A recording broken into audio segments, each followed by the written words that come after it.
என்ன பண்றீங்க?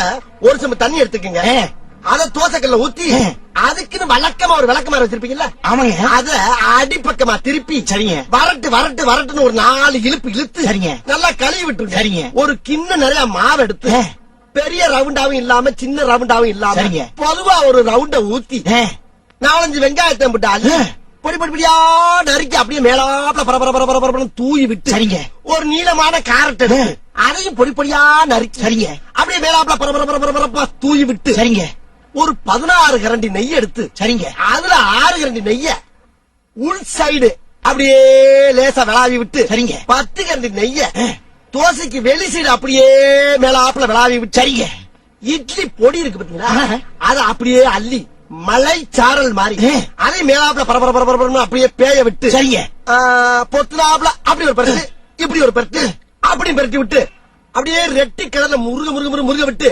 அழகா மடிச்சு கம கம கமன்னு ஒரு ஊத்தப்பத்தை எடுத்துட்டு வாங்க. சரிங்க. அன்னைக்கு ஊத்தப்ப